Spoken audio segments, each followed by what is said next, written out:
Well, I know you've heard this many times, that faith and reason, they just don't go together. Science disproves God.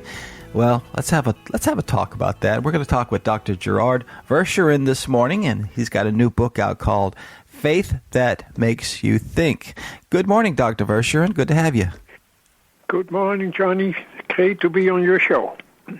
Well, I have thoroughly enjoyed the first two books that I've read of yours. They've been really wonderful, and I was reading those, and I look back on history in terms of and find that this idea of there being a hard conflict between faith and science seems to be a relatively new phenomenon, and without any evidence to kind of support that. In fact, it seems like a lot of the new evidence we have scientifically seems to just bolster the belief in God, but yet we have a rise in atheism.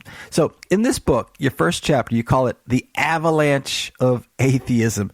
So tell us about how you open your book with that. What's causing this new atheism that's out there?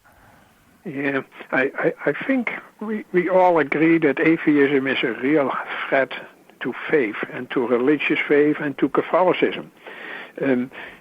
St. Augustine said very clearly, believers are also thinkers.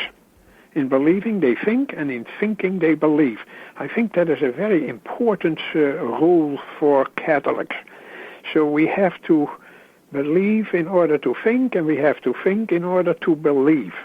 So if we say that you don't think, you just believe, then you give atheists a very powerful weapon. Don't believe, just think. And that's what they keep repeating all the time. And we lose that battle ahead of time at the moment we claim that you don't think but just believe. The Catholic Church has always said that we need faith and reason. And that's where the book is about. Well, that's wonderful. Let's talk about this thinking, thing about this. Animals think about stuff too, but they're only thinking on instinct and what am I going to eat? And us humans do that. We know where we're going to find shelter, where we're going to eat, survival. But what's unique about human beings in that sense? Because almost everyone who's ever been born, whatever culture, whatever time, they've thought about God, and it's like, well, you can't eat God. I mean, in other words, why would our minds be striving to understand God if he didn't exist, right? I don't know. What do you cover that in your book or discuss that?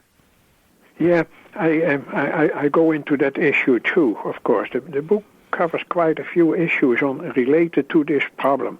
And I have to say that until the Enlightenment, which was the time that everything was questioned in the 17th, 18th century, all people were basically believers. And we are human beings with a faith and belief. That sets us apart from animals. Animals don't have that. They go by instinct. They don't have reasoning. But we reason all the time. So the first centuries, up to the 17th century, practically everyone was a believer. And what happened?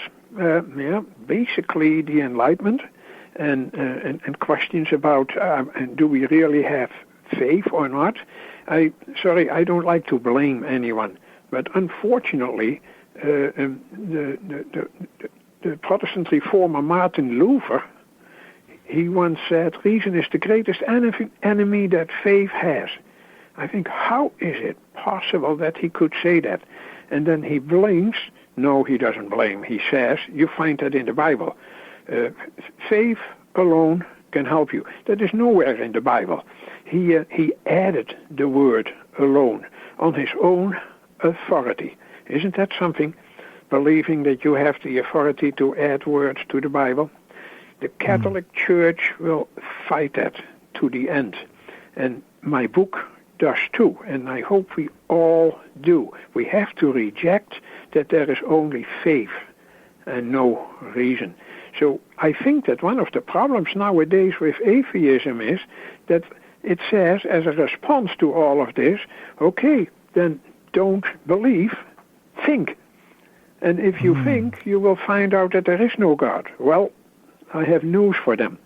I even spent one chapter in the book to prove that God exists. Catholics are known for that they can prove that God exists. The famous St. Thomas Aquinas had several proofs for God's existence. And some people think, oh, that is blasphemy. How can you prove that God exists? Well, God gave us, we are an image of God, He gave us a mind. And with that mind, we can even prove that God exists. So what do atheists do? They pull that argument down. But they basically do that by mutilating it, by making it fake.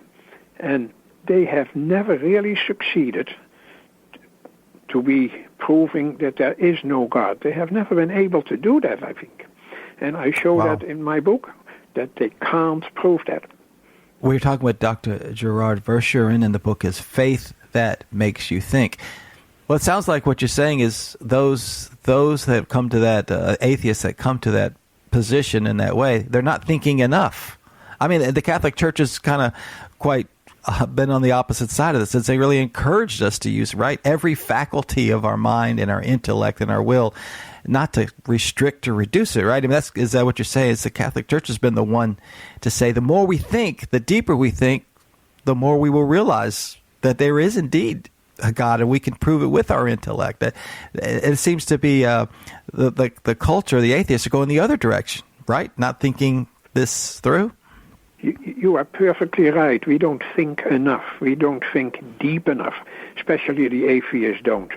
So one of the reasons why those atheists are so popular nowadays is that they keep writing books. They have infiltrated our universities, and they keep telling us there is no God. And unfortunately, they seem to get help from science.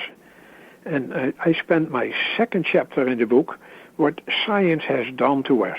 It reduces everything to something else. It says we are only a speck of dust, we are only a string of DNA, we are only a blob of cells, we are only a pack of neurons, we are only glorified animals. So how did science get that idea that they can prove everything? Unfortunately, we have been bombarded with claims that science can answer all our questions. And if it can't yet, just be patient and they will do it. I show in my book that science has many inborn limits. It cannot prove certain things.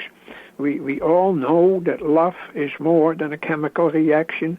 We all know that even when you have a depression or something like that, that is more than a cascade of hormones.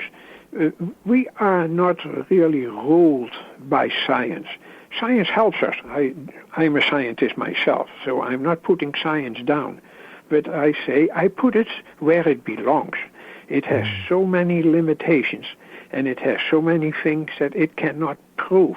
It cannot even prove its own assumptions. We have to assume that there is order in this nature. Can science prove that? Of course it can't. It assumes that there is order.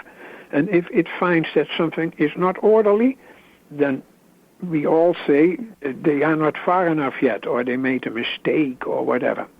And when they say that there are laws of cause and effect, that is an assumption. We cannot prove that. Science cannot prove itself. That would be magic.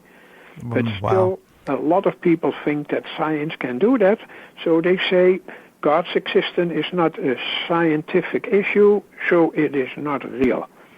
Right. Science cannot prove why we seek purpose and meaning. I mean, if we didn't need it, it wouldn't be bugging us and plaguing us to find meaning and purpose. Science will not give us the answers to that. So real quick, we got like a minute, a couple. Dr. Verschuuren, where can people get a copy of your book, Faith That Makes You Think? And I want to say, as you say that, tell us where we can get it. I love your style because it's very easy to read. Let people know out there to pretty much any level, especially if you got a teen who's has questions and things like that. It's very easy reading. So where can we get a copy? I think the best thing to do is go to Amazon.com and just type in way on top, faith that makes you think. I'm not going to bother anyone with my last name, for they will misspell it easily. It's a horrible name for this kind of purposes. But I have I'll to spell it for him. Verschuuren, Verschuuren. So, I'd highly recommend that. Well, keep writing, Dr. Verschuuren. I think you're kind of peeling us back and kind of it's interesting that the atheists will call it being progressive to go against God. We're going the other direction anyway. Well, thank you, sir. Have a great day. Yeah, thank you for all your nice words. You are on my favorite list now. All right, God.